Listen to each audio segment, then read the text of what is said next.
Looks like we're getting somewhere here. Oh yeah. Oh, quick, before we I talked about this, have a look at this Ulysses butterfly. Oh, if I can get to him. There he is. He's gone. Anyway, we've made it to some salt water. That's actually the tide pushing in. So I always find there's plenty of food in like a mangrove swamp. My first priority though, I've only got I think a litre of water, is to find a source of water actually. I'll see if I can get this Ulysses. He's they're a really cool looking butterfly. Oh, there's two. Oh, they just flew right past me.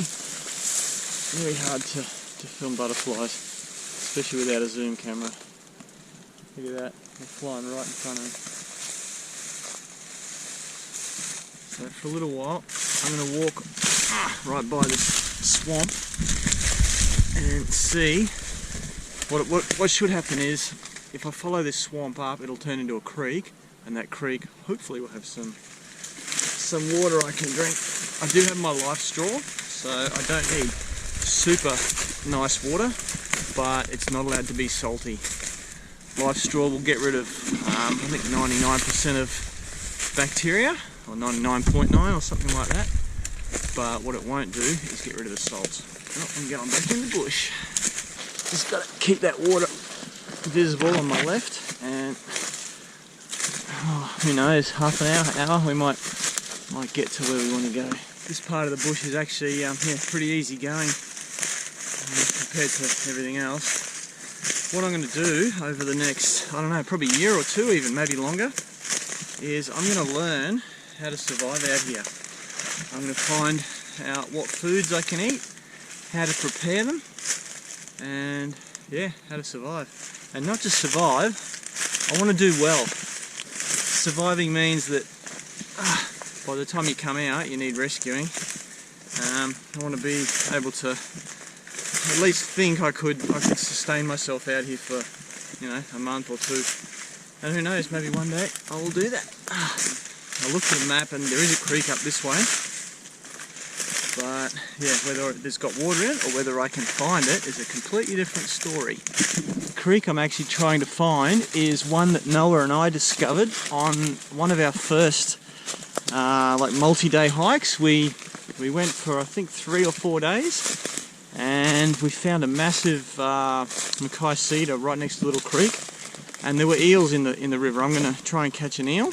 I might make that the bedtime story tonight, just to recap that episode. It was a really cool trip. Still on my channel, but yeah, many of you will not have seen it.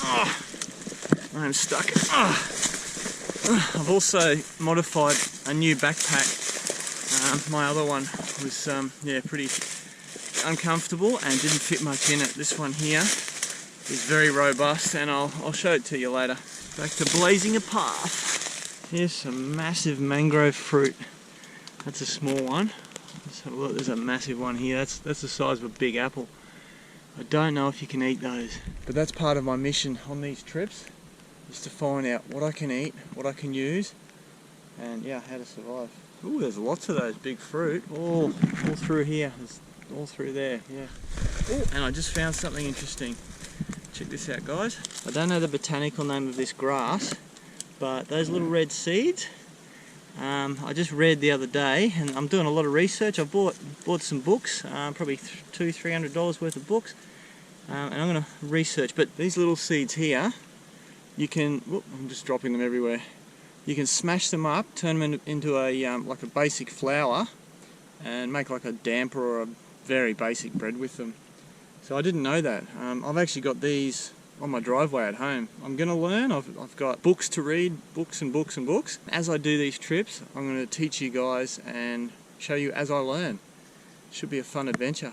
Just thought I'd show you this grass again. It's much better here. You can see all the seeds, all the little red seeds there.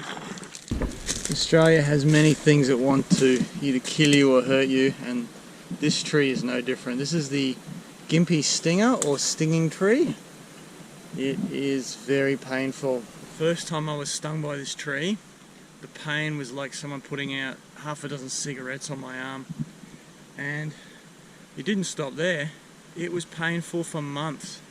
even a year or two later, I could still feel an itch yeah, like an itch as soon as like the sun or I got into cold water. So if you see these, walk away. Don't try and kill it. Don't touch it. All you need to do is brush up against it and it'll get you. So yeah, walk away. I'm also really hoping that, oh, that's a dangerous spike, look at that. Woo. I'm hoping that once I find my camp, I'm not far from like the swamp at low tide. And, ooh, there's another one. And I want to try and catch a mud crab. If not mud crab, I'll go for some shellfish, snails and things, whatever I can find. Here's a gully. It's looks actually tidal. Let's say the saltwater's just down there.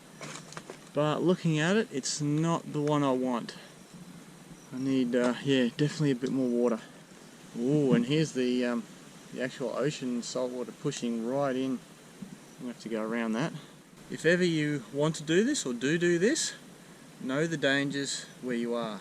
I've got crocodiles in here, so I know they're in this river, and I'll be very careful. Just, yeah, I encourage people to get out and enjoy nature, but be careful. Walking around the edge of this water, I just spooked a fish, and I saw a black brim over here. So even if we don't get crabs or snails, I've got a fishing rod with me. We'll have a fish later on. Looks like the bush is opening up. Oh, I think that's it. There's a big creek. Ooh, ooh. Let's have a look at it. Fingers crossed for water. Let there be water. Oh, it's a bit dry. There are puddles. Let's have a look. Ooh, that's a bit wobbly.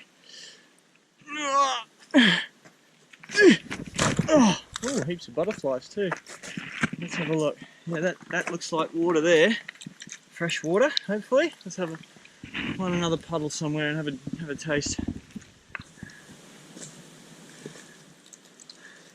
I've walked about a kilometre up this creek, and it's not looking good. It's very dry, and the further I go, the less water I see. So we might go another kilometre, but if that fails, we'll have to go down there because there's a little bit of water in the ground. That might have to do us.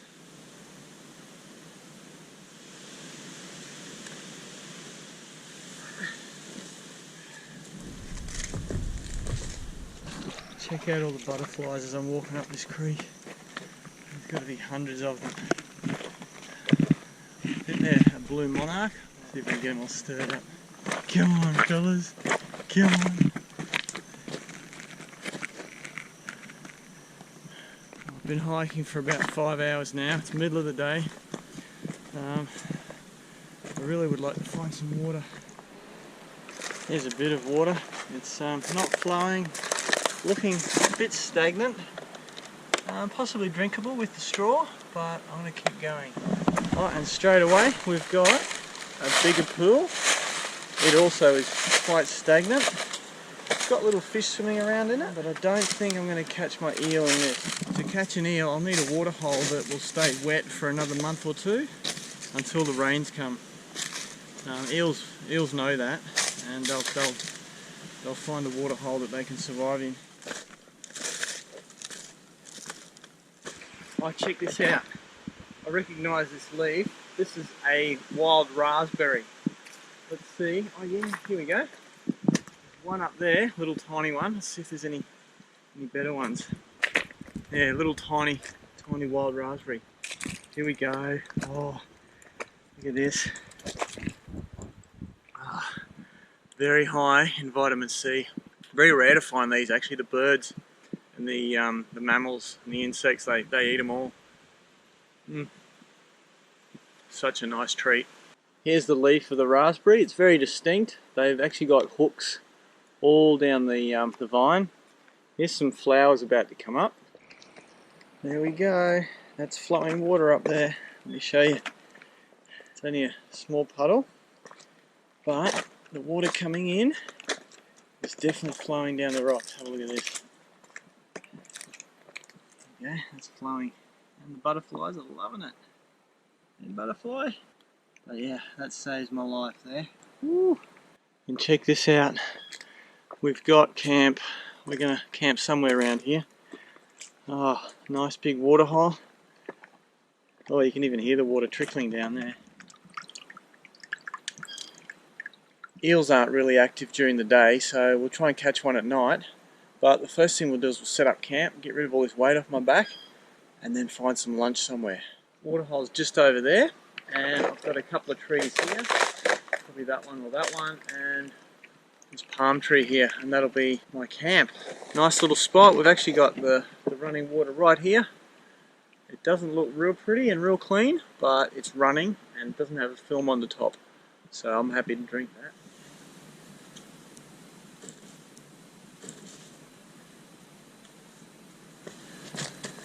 The cool thing with a hammock like this is you can set it up almost anywhere.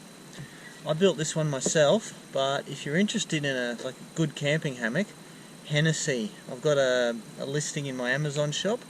Check it out. I'm not sponsored by them or anything like that, but there's rocks, there's trees. All you need is a couple of points, and you can sleep almost anywhere. Now that camp's set up, I'm going to go and head down to the mangroves and see what I can forage. I've got my fishing gear in the back, and then head down to the mangroves. It is a bit of a hike, but there are advantages and disadvantages as well. So having running water so I can drink, perfect. Being this far away from crocodiles, perfect. But it's a K1.5 to get down to where most of the food is. Let me rephrase that. It's where the food I know how to get is. I'm sure there's plenty of food around. But as I do these videos, I'll learn and I'll show you guys. The idea when you do this sort of stuff is always do what you know and just expand a little bit, and that's what I'm doing. This 24-hour challenge is an experiment for me to see if I can do it. Crap, I just about stood on a big red-bellied black snake. See if I can get a shot of him without me. Like I said, I don't have the zoom camera. There he goes, bloody fast. Oh, that scared the bejesus out of me.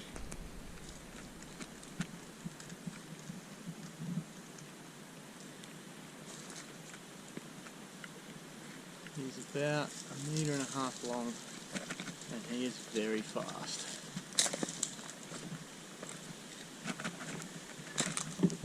There he goes, he's hidden. The worst thing you can do is chase one of those, like I just did, and make it feel trapped. Let's get away from him. If they feel trapped or cornered, they'll attack you. He just wanted to get out of the way from me. But yeah, that gave me a heart attack. This is looking good. We've got a bit of mud in the water here. We've got mangroves either side. And if I can find them for you, look at this.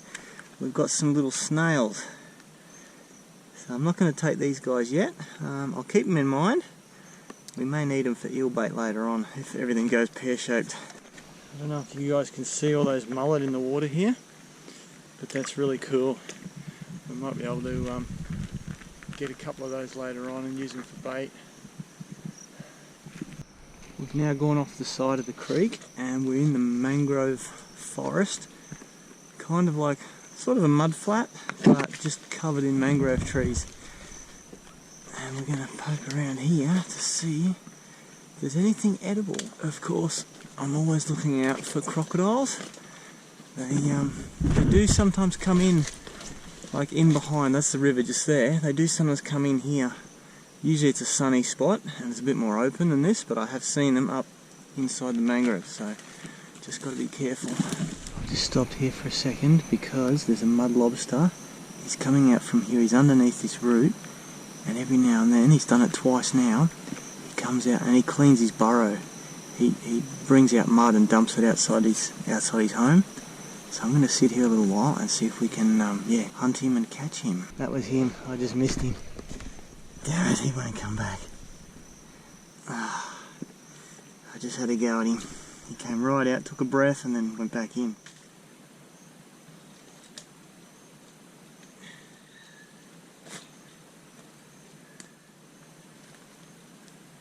Just stepped over something that doesn't look like mud.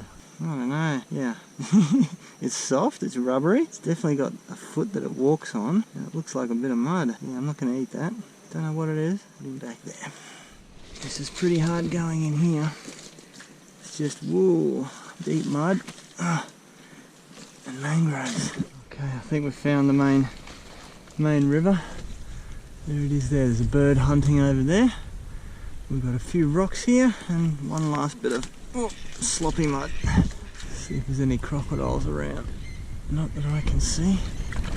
This is looking like it might be a bit of a challenge today. I haven't given up on the mud crabs and mud lobsters, but probably about 1 in the afternoon I'm getting really hungry. So I'm going to have a little fish. Got a mud lobster hole here I'm just keeping an eye on while I rig up. I'd really like to try and eat another one. I've eaten one before. And I've just realised the end of my rod's broken off. Oh, I have no luck with these rods. So I have to fish with this rod because it's the only one I brought. Anyway, I've just rigged up a little shrimp pattern, really quite realistic looking, 3-inch long, 3/0 weedless hook. Probably better off on a 2/0 and a little split shot. That should work quite well around the mangroves, dead trees and the odd rock bar around here. That mud lobster hasn't come up, so we'll go and catch a fish, cook him up, and then I reckon we'll try for crabs again. Okay, first cast. Despite being a really good rod, with the tip missing, I think this is going to be a real challenge for me. Got my work cut out for me to either catch anything or, by the look of it, find anything. Persistence is key. Let's try another spot. That's very shallow there. Oh, brim just hammered it. Oh, he was pretty small, but he had a go at it. That's cool. It's only the second spot I've tried. About 5th cast. Just seen a fish try and eat a prawn out in the middle here, so I've got a prawn on. I reckon I should be able to catch him. It's a silver looking fish, so I don't know if it's trevally or a brim, or maybe a little salmon. Yep, got him. Oh, that is ripping out. That is, oh. I don't know if that just hit hard because I've got no tip on the end. Oh, it's a Mangrove Jack. Let's see how big he is. That wasn't the one I saw. This is something else. Oh, I don't know if it was because I don't have a tip on the rod, but he hit that so hard. He looks like lunch. Oh, that is lunch. Look at him. That is 35, maybe 36. Ho, ho, ho. I had to resort to the old fishing rod, but at least I'm not going hungry. You're going to be my lunch buddy. Beautiful. A little glamour shot of Mr. Mangrove Jack. This is literally the third spot. Third spot I've tried, and I saw something out there in the water. It wasn't this guy, it was silver. But yeah, about 20th cast, and I've got lunch. Woohoo! That is pretty cool. I'm just keeping an eye out for crocodiles. I'm yeah, like a couple of metres from the water here. Got to have a couple more casts though. That silver thing looked pretty interesting. Right behind the eyes. There we go. That's him. In case you missed me putting it on, that's the lure that did it. Little tiny 3-inch shrimp or prawn. Cool. I get to eat. Yeah, I can't help myself. I've got to have a few more casts. See if I can catch that fish that was here. I'm only going to take one for the moment. I might regret that later if I don't catch anything tonight. But actually we've got eel bait now.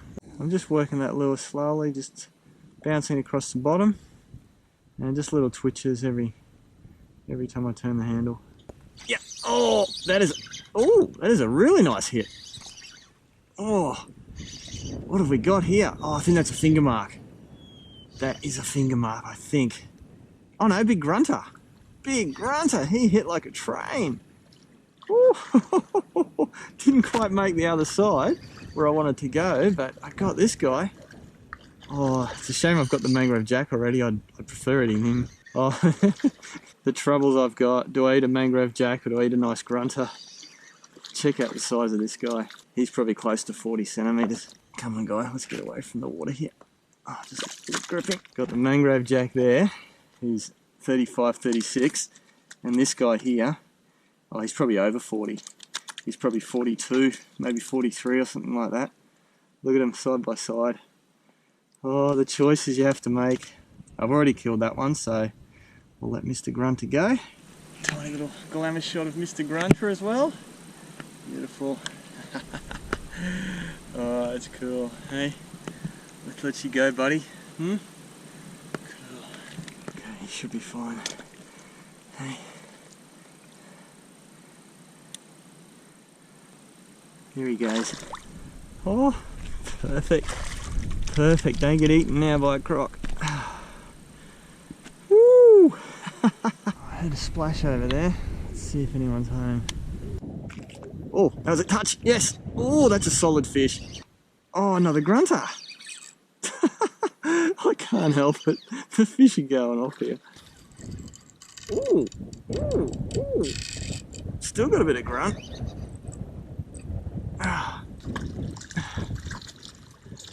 Oh no, you know what? I reckon he's around the 40 again. Yeah, definitely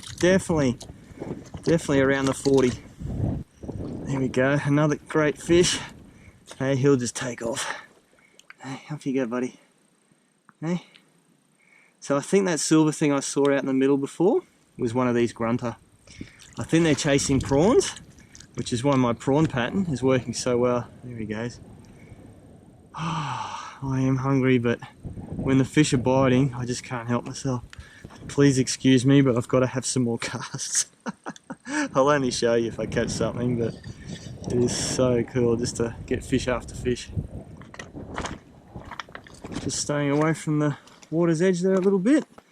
Go on the high side. I couldn't reach the snag on the other side with the soft plastic, so I've changed to an Assassin 75 by Lively Lures. We'll see if we can get over there and catch something, because there's been fish splashing. Oh, that's right there. There's been fish splashing over there for a while now.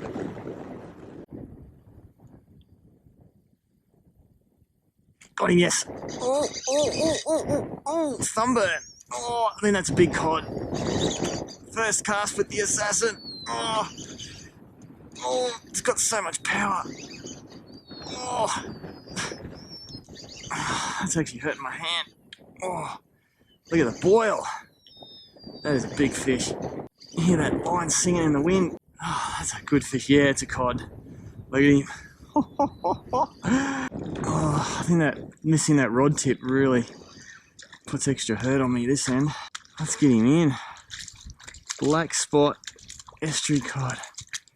Oh, he's got to be, actually, he'd be close to, he's the biggest fish for the trip so far. That's 26. Oh, he's just short of 50. First cast with the Assassin 75 from Lively Lures, and I get this guy. I reckon he's 49, if not 50 centimeters. That is cool. Hey, beautiful. We'll let him go. We've got our Mangrove Jack, and yeah, I'll be happy to catch him another day. Oh, bucket mouth. There's a good chance he'll just take off because he was pretty green when he came in. Hey, there you go. Oh, there you go. Woo! Perfect. That's a nice oyster. I'm going to get another dozen of these and then see what else we can find. They are really creamy, these ones. Not too salty at all.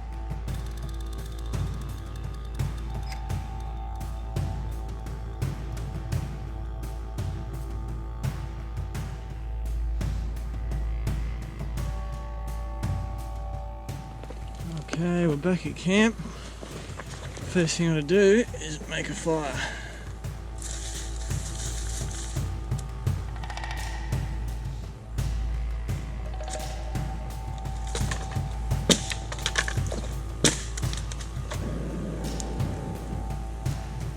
That'll do. I think it's time for a bit of a swim. It's about 5 o'clock and I think we should be able to cook the fish with a bit of daylight today. For those of you that watch me regularly, you'll know that a couple of episodes ago I had a bit of an idea, and we're going to do that idea tonight. I'm going to cook the fish in the coals, but tonight I'm going to try something a little different. Should be quite interesting. I'm just going to just have a sit in this water. Oh, it's yeah, nice and cool.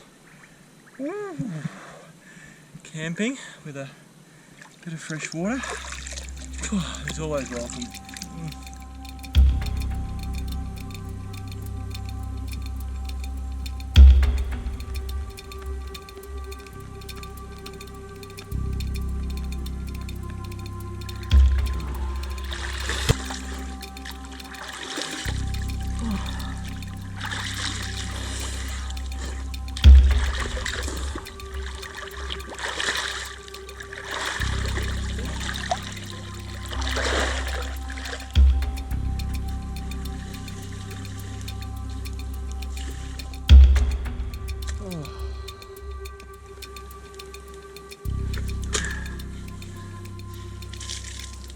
I had intended on cooking earlier and looking for some mud crabs, but I got carried away fishing, and then I also tried to catch some mud lobsters. I got pretty close, but nothing to show you guys. So yeah, that's why we're back at camp. What we're going to do now is gut the fish. Pretty simple. I always rip out the gills like so. Coming from the bottom right here. So it'll be interesting to compare this Mangrove Jack to the last Mangrove Jack, because it was a Mangrove Jack where I had my idea, and as I'm doing this I've just had another idea to make it even better. Any guesses to what that might be? I reckon someone can probably guess it. It involves something that we saw today. Let's see if anyone can guess the next step in the evolution of cooking Mangrove Jack or fish on a campfire. It's our eel bait. We'll yeah, keep that. There we go. Just give them a little clean out. That's pretty good. So here's my idea. In this little container I've got some fried onion, cumin, turmeric and chili. And I'll show you what I'm going to do with that. It's going to be tasty. The whole idea with this type of cooking for me is super simple. I'm not using alfoil, I'm not using a frying pan, I'm not even using oil. So my idea is we cut down through the meat, cut through those bones there, and we want to go right down all the way to the top of his body. There we go. Get that knife. I'm getting that knife all the way down to there, and I'm making sure that I don't puncture the skin there, because what we want is we want the moisture to stay in there and the flavour to stay in there. And you've already guessed it, I'm going to fill the fish with my concoction. Ooh, that actually smells really nice. Quite a lot of fried onion. Let's see if we can get it right in there. We want that as deep as we can, right to the top of the meat on his back. And we may as well fill all his stomach up with it. There we go, the whole lot. Look at that. And I'm going to go one step further. I'm going to get my finger and shove it all in there as far as I can get it. How can that not taste nice? I mean, look at it. Look at the flavour in there. I've just created a little bed of coals, and my idea is try and stand him up a little bit if I can. There we go. Oh, that's perfect. That is perfect. A little bit more coals up the side of him.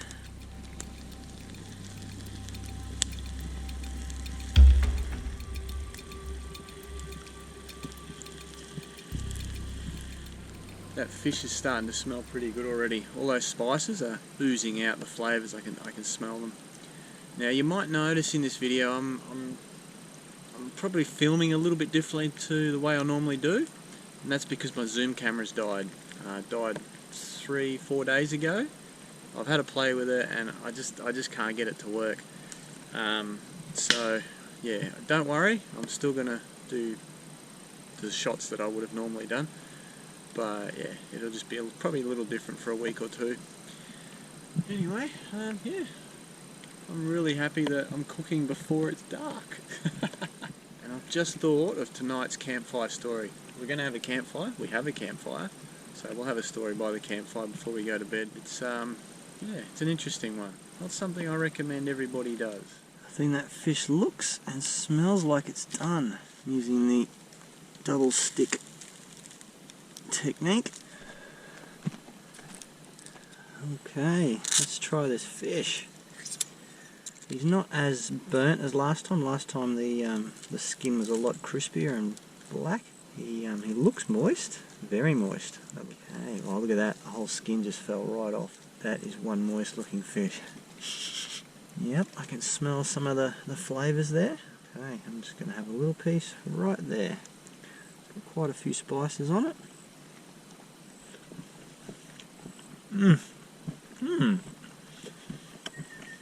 So much flavour. Definitely getting the cumin and a little bit of chilli there. This makes fish cooked on a fire so multi-dimensional.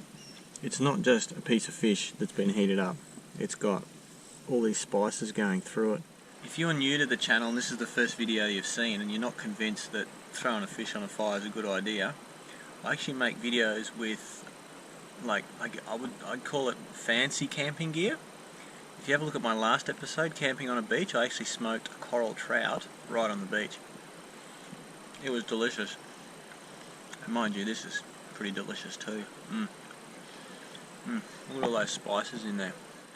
Not sure I get the... yeah, there's a little fried onion. It's a little bit like a dry curry. Not fishy at all. It's, yeah, very nice. And I'd really like to get your comments on what you think the next step for the evolution of this dish is. As I said, I've got a pretty cool idea. Let's see if you guys come up with the same idea.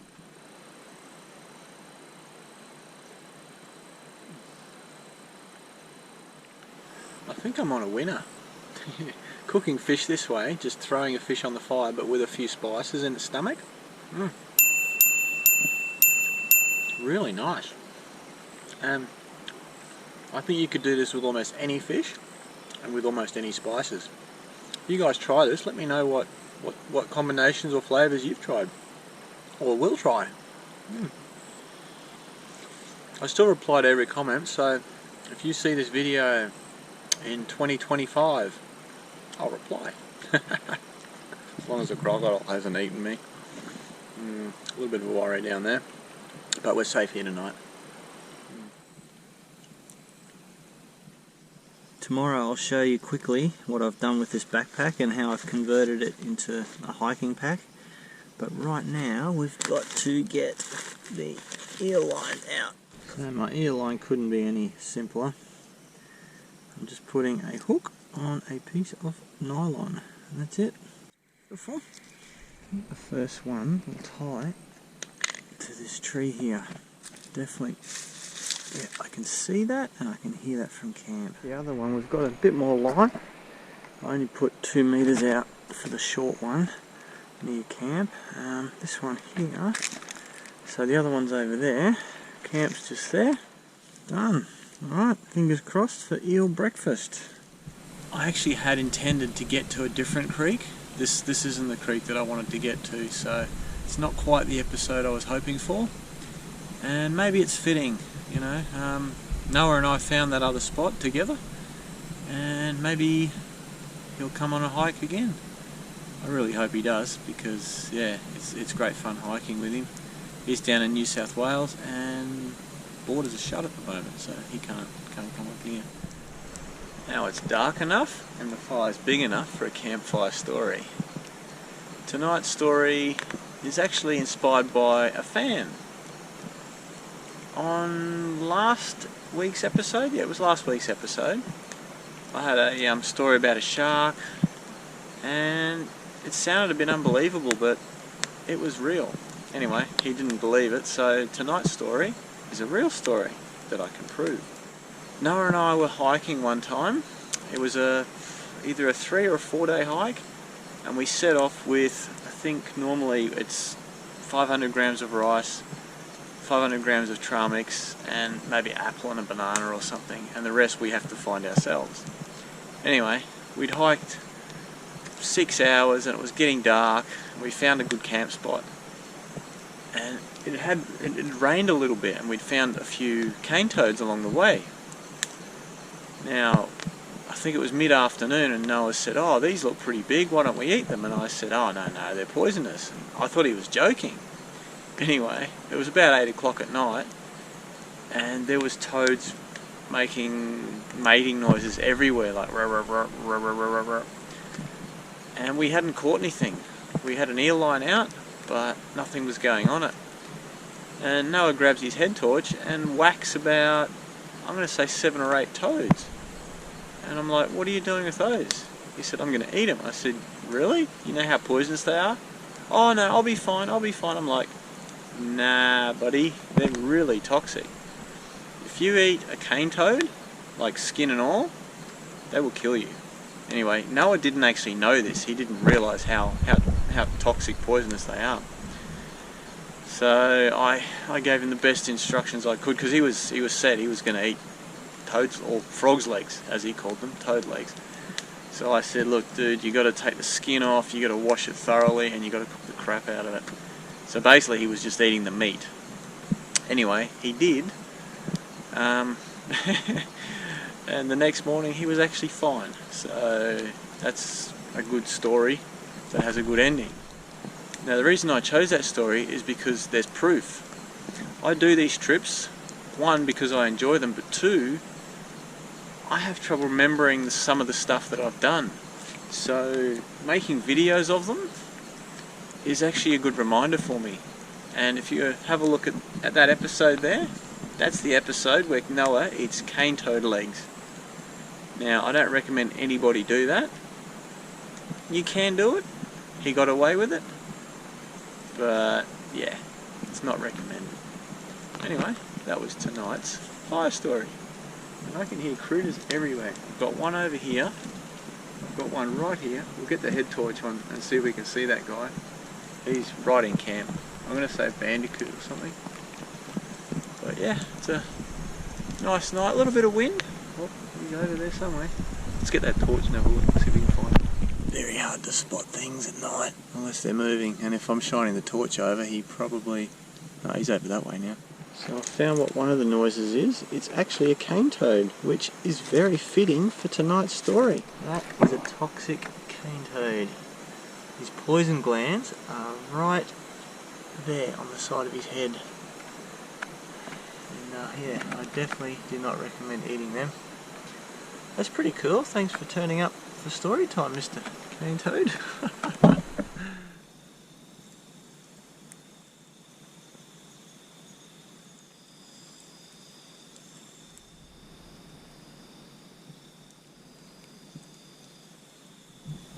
Well guys, it's about 9 o'clock at night. I just went and checked both the eel lines and there was nothing on either, but there was an eel between them, so fingers crossed we'll get something tomorrow. I can hear crickets and a few frogs outside, a little bit of wind, but yeah, all in all it's a really nice night. I'll see you guys in the morning.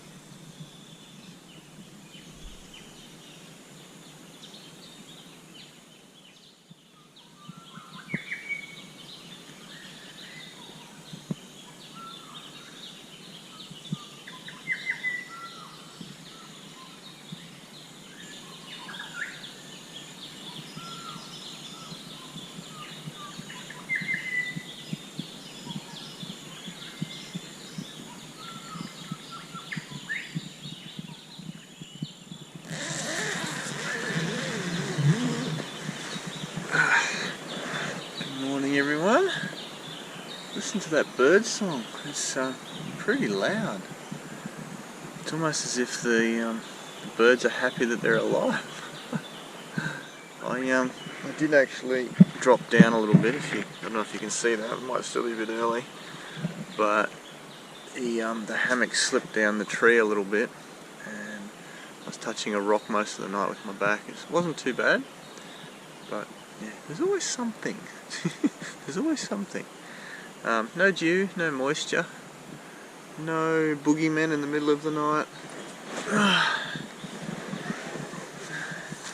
There's that rock. Look at that. That's the one. I had my back on him half the night, but that's alright.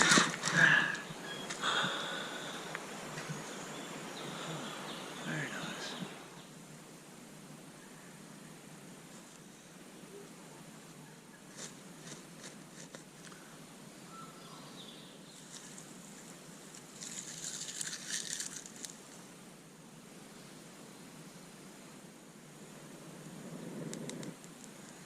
We have fire! Let's go check the eel lines.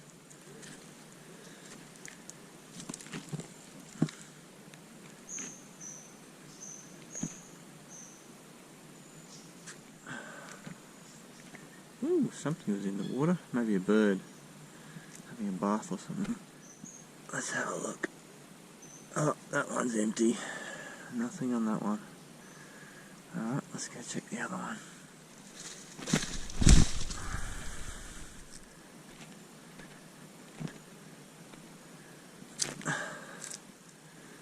Oh, it doesn't look good. It's just loose. Oh, and the bait's gone too. We've lost all our bait. I'll have to dip into my emergency rations. It's a bit of a bummer. I was looking forward to an eel for breakfast. The eel I saw last night, he was quite small, and those hooks are quite large, so I think that you never know what you're going to get. If you have a small hook, a big eel can break it, and I guess these hooks were probably a little bit too big for the eel that I saw last night. Last night I was really excited that I saw an eel in the water hole here, but unfortunately we didn't get him, so I'm eating my backup. Bit of cheese, bit of salami, that'll get me out of here. And if you guys want to meet me and maybe go on an adventure, probably not quite like this. This is a little bit hard going, but I'm going to say a fishing adventure, travelling adventure. Keep an eye out for a notification. If you don't get notifications, press the notification bell and enable push notifications. That way, I'll be putting out a survey very shortly to see who's interested, how many are interested, and possibly even where you want to go. So there might be 2 or 3 different trips. Anyway, that's pretty exciting. Yeah, if you want to fish with me, go fishing and travel. So keep an eye out for that.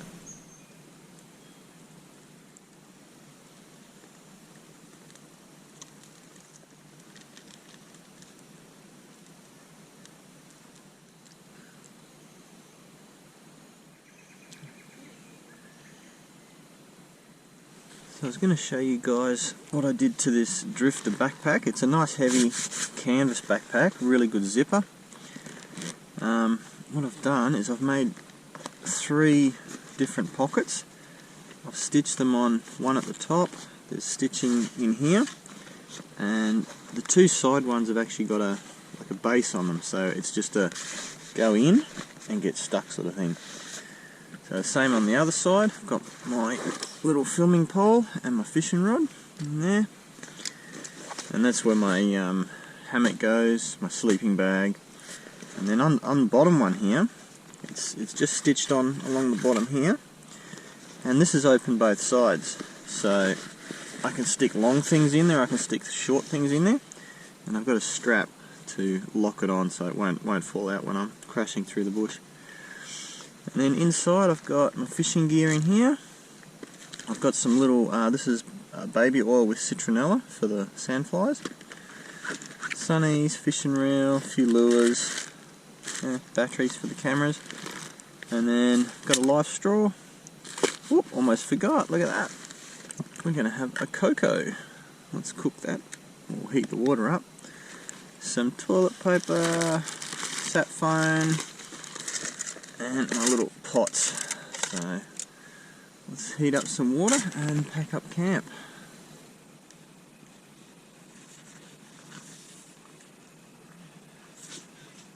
There we have it. Camp is packed up and my cocoa is ready to go.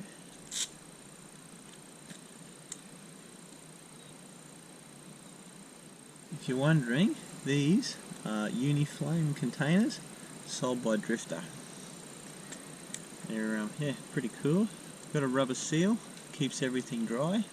Just a bit of cocoa, sugar, a little bit extra energy to get me going. It's a fairly long hike out. It's I'm going to say about 4.5 hours. It was 5 hours coming in. It's always a little easy going out because you sort of have an idea of which way you're going. How's this? I'm having my cocoa on my own little private island. It's just a rock in the middle of this pond, but to me it's an island. So in some ways the mission was accomplished, and in other ways the mission wasn't accomplished. I had wanted to get to the big cedar tree that Noah and I found on a different creek. I think I came within 3 or 4 kilometres of it, but the bush got really thick and it was like really hot middle of the day, and I'd have to come back that same distance. And I think my progress would have been slowed to probably 500 metres an hour, maybe a kilometre an hour if I'm lucky. So I made an executive decision and stopped at this earlier creek. But that leaves room for more exploring next time. And I'm always up for more exploring. Hopefully get out by about 2 or 3 in the afternoon. And this is the only way you really get to experience them. There's no people here. You see animals in their natural habitat. That snake yesterday, that was really cool. The bird song this morning, amazing. It makes me feel whole, makes me feel connected to nature, doing this sort of stuff. So if you're interested in hanging out with me, keep an eye out for that survey. Make sure you've got notifications turned on and the bell or the push notifications clicked. There could be some exciting trips coming up for you and for me. I mean, I love exploring, and the trips we're doing, some of them will be to places I've never been before. They'll be organised tours, so we'll see how that goes.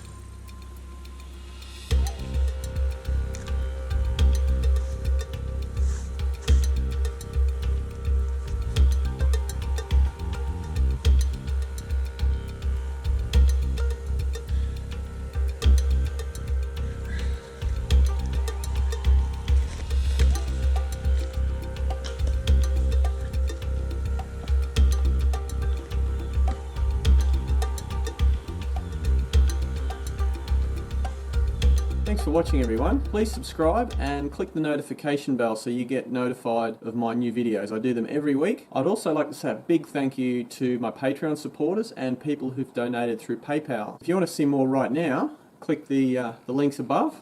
Catch you next time.